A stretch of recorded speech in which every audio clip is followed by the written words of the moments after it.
दोस्तों नमस्कार। मैं कपिल देव कौशिक, फाउंडर ऑफ मेरा बीमा, आपका हार्दिक स्वागत और अभिनंदन करता हूं। दोस्तों आज मैं आपसे बात करने वाला हूं कि अगर आप एक नई हेल्थ इंश्योरेंस पॉलिसी बाय करने जा रहे हैं तो आपको अपने एडवाइजर को कौन कौन सी डिटेल सबमिट करनी जरूरी होती हैं। आपको ध्यान रखना है कि आपका एडवाइजर वो आपसे डिटेल्स डिमांड कर रहा है या नहीं कर रहा। अगर वो नहीं कर रहा तो प्लीज़ मेरा निवेदन है कि आप उसको बताइए कि भाई साहब ये डिटेल भी आपको सबमिट करनी है और आप अपने प्रपोजल फॉर्म में वो कंप्लीट जानकारी सबमिट करवाइए, जिससे आपको भविष्य में किसी भी प्रकार का कोई भी क्लेम के टाइम पे तकलीफ ना आए।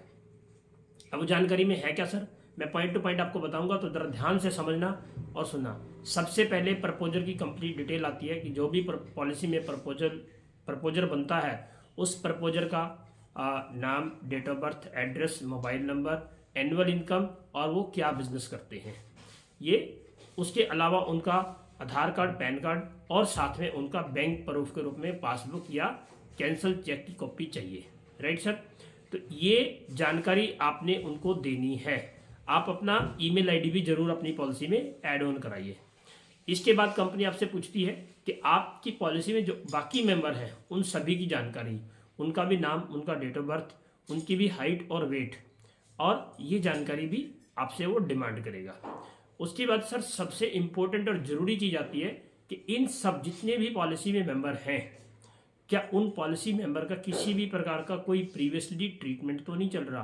पीडी मतलब प्री एग्जिस्टिंग डिजीज, किसी को शुगर या बीपी तो नहीं है, किसी की कोई सर्जरी तो नहीं हुई है, किसी को हार्ट संबंधित इश्यू तो नहीं है, किसी को कोई ड्रिंकिंग या स्मोकिंग तो नहीं कर रहा। तो ये सारी जानकारी आपकी हेल्थ से रिलेटेड वो कंप्लीट जानकारी आप उनको सबमिट कीजिए। हो सकता है आपका अगर एडवाइजर वैल्यूएबल है, पुराना है, अच्छा काम करता है, तो ही विल डेफिनेटली डिमांड, वो आपसे जरूर डिमांड करेगा। लेकिन कुछ नए नए कलाकार आ जाते हैं इस इंडस्ट्री में जिनके पास सिर्फ कुछ नहीं है जी, एक नाम के लिए पॉलिसी करनी है कि जी मैं बस अभी एजेंट बनाऊं और मुझे आप डॉक्यूमेंट दे दीजिए, पॉलिसी करनी है। उनको इफ एंड क्या करना है क्या नहीं करना कोई जानकारी नहीं है, तो ऐसे लोगों से बचे। और जो भी आपका एडवाइजर है वो कंप्लीट जानकारी आपसे डिमांड कर रहा है कि नहीं कर रहा है, ये जरूर ध्यान रखें। क्योंकि सर पॉलिसी आपकी है, एजेंट का कुछ नहीं होना, पॉलिसी आपकी है और वो लाइफ टाइम है। राइट सर, तो एज एन कस्टमर ये आपकी जिम्मेवारी है कि आपसे कंप्लीट डिटेल मांगी जा रही है या नहीं जा रही है, आपके प्रपोजल में कंप्लीट डिटेल सबमिट की जा रही है या नहीं जा रही है। तो इसका आप जरूर ध्यान रखें। और जो भी आपका मेडिकल हिस्ट्री है, फैमिली का कोई पुरानी बीमारी चल रही है या किसी की आप कोई भी प्रकार की मेडिसिन ले रहे हैं रेगुलर, तो उसको प्लीज़ अपनी पॉलिसी में जरूर ऐड करें। कोई तकलीफ आने वाली नहीं है सर।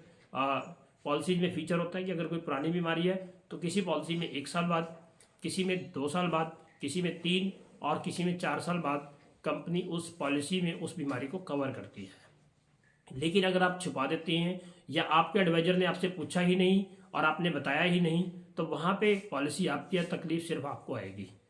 उस केस में ब्रीच ऑफ कॉन्ट्रैक्ट आ जाता है कि आपने कंपनी को अपने बारे में कंप्लीट जानकारी फुलफिल नहीं करी है और आपकी पॉलिसी को कंपनी कैंसिल भी कर सकती है और आपका क्लेम रिजेक्ट भी कर सकती है। तो इन सभी असुविधाओं से बचने के लिए आप पॉलिसी कराते वक्त इन इम्पोर्टेंट बातों का जरूर ध्यान रखें। इसके बाद सेकंड आता है कि आपकी पॉलिसी जब हो जाती है या पॉलिसी होने से पहले आपको कंपनी से एक टीवीसी कॉल आती है, जिसको बोलते हैं टेली वेरिफिकेशन कॉल। वो इमीडिएट भी आ सकती है, वो 15-20 दिन, महीने बाद भी आ सकती है। अब दिक्कत कहाँ आती है कि सर एजेंट ने आपसे पूछा नहीं या आपने एजेंट को बताया नहीं, तो आपने पॉलिसी में अपनी बीमारी कोई डिस्कस नहीं करी। लेकिन जब कंपनी से कॉल आता है तो आप कंपनी को बता देते हैं कि भैया हाँ यार मेरे तो बीपी की गोली चल रही है, मैं थायराइड की गोली देता हूँ, या XYZ कोई किसी प्रकार की सर्जरी हुई थी या हार्ट संबंधित इश्यू है, तो वो आप कंपनी को शेयर कर देते हैं। तो वहाँ पे तकलीफ आती है, कंपनी उसका वैलिड डॉक्यूमेंट आपसे मांगती है और 99% चांस होता है कि आपके डॉक्यूमेंट भी अवेलेबल नहीं है। तो इसका सर सिंपल और साधारण सॉल्यूशन है कि आप पॉलिसी लेते वक्त अपनी फैमिली की मेडिकल हिस्ट्री की पूरी जानकारी दें, उसका वैलिड डॉक्यूमेंट सबमिट करें।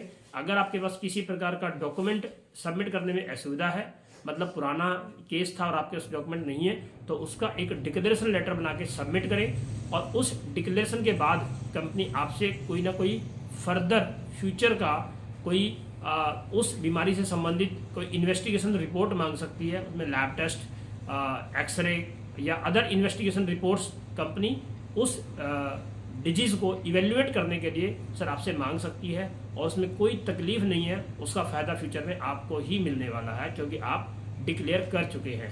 तो सर प्लीज़ अवेयर रहें, अपनी पॉलिसी के बारे में अवेयर बने और अपने एडवाइज़र से बीमा लेते वक्त हर छोटी से छोटी बात का ध्यान रखें क्योंकि पॉलिसी आपकी है सर और बेनिफिट भी आपने लेने हैं उसके। तो जल्दबाजी मत करें, ध्यान रखें, बिल्कुल भी हर बात को अच्छे से समझें और उसके बाद प्रोसेस कराएं जिससे आपको फ्यूचर में उसका आप भरपूर लाभ उठा पाएँ। तो थैंक यू सो मच। उम्मीद करता हूँ कि आपको ये इन्फॉर्मेशन आपके बहुत काम आने वाली है, और अगर आपको लगता है कि ये आपके लिए अच्छी इन्फॉर्मेशन है तो आप अपने दोस्तों मित्रों के साथ हमारे इस वीडियो को शेयर करें और हमारे इस वीडियो को लाइक भी करें और हमारे चैनल को आप सब्सक्राइब करें जिससे फ्यूचर में आपको ऐसी महत्वपूर्ण वीडियोस मिलती रहे जिससे आपका लाभ हो। Thank you so much again, keep watching मेरा बीमा। Have a good day.